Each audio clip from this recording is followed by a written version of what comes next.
Living the dream. This will all be great. My kids are at Auburn up about 45 miles north, and they always say, I like to try to relive that I'm in college when I go visit them.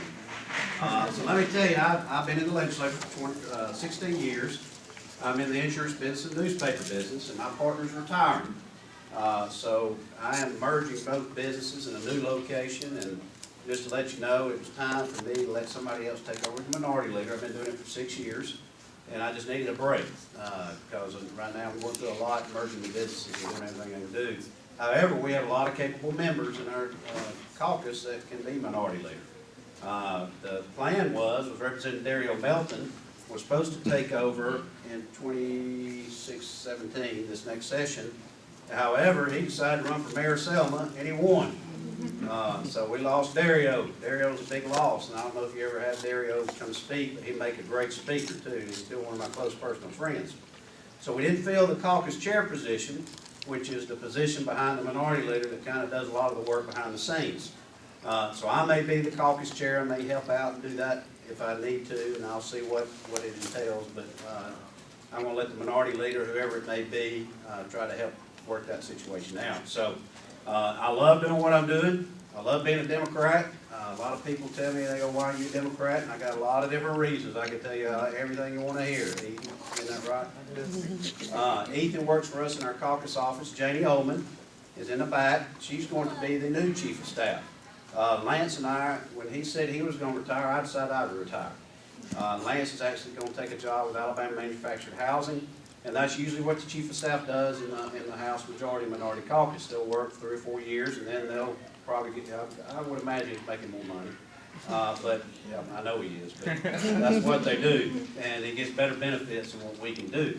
Now, something I just mentioned to Janie, something would be fantastic. We're always looking for interns.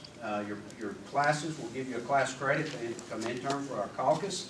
That's a fantastic way to get a good class taken care of, and also get some experience in the Alabama House. So we would love to, if you're interested in it, get a hold of Janie before we exit, or Ethan. Ethan's an intern now. Sometimes it's dead, isn't it, Ethan? When we start shaking, rattling, rolling, it gets crazy up there come February 7th. So we go into session February 7th. We have 30 legislative days. Okay, that means when we go in session, we got 30 days to meet, and you have to put it within a 105-day calendar. So just count the days on the calendar, 105 days, you can only meet for 30 legislative days. So sometimes you'll hear us say we're going to have a 3-day work week.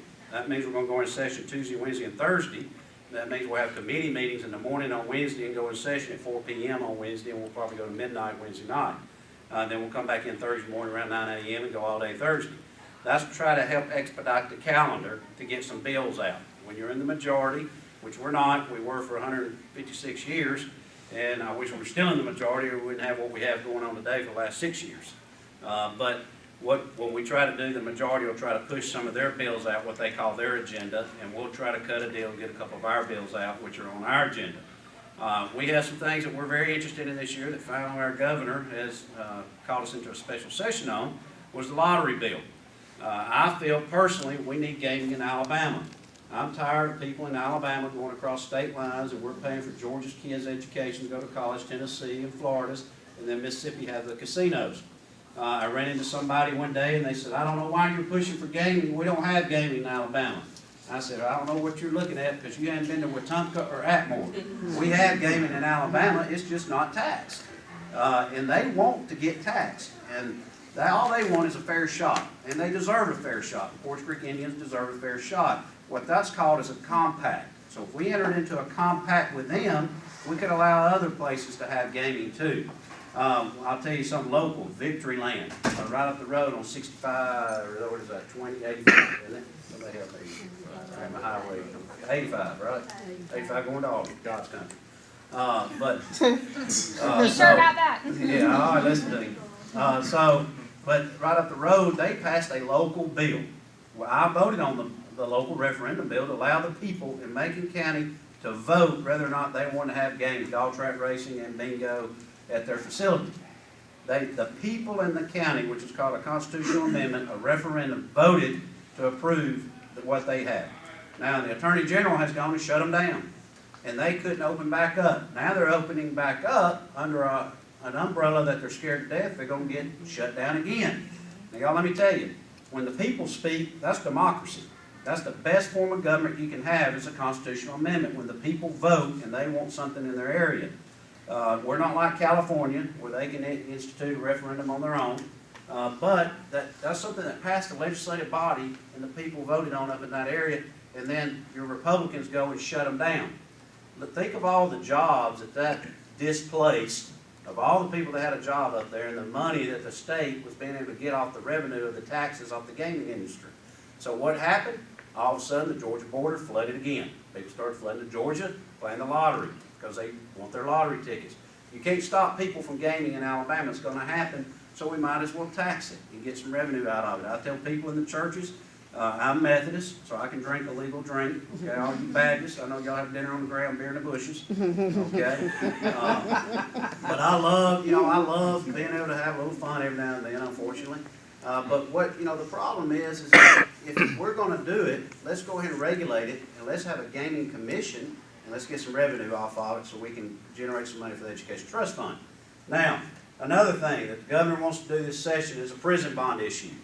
He wants to put all of you and me and our children and our grandchildren in debt for the next 30 years. He wants to do, is it a 1.3 billion bond or 1.5? 1.5 billion bond, you're good. 1.5 billion bond issue to be able to build all these new prisons. Okay, that sounds good.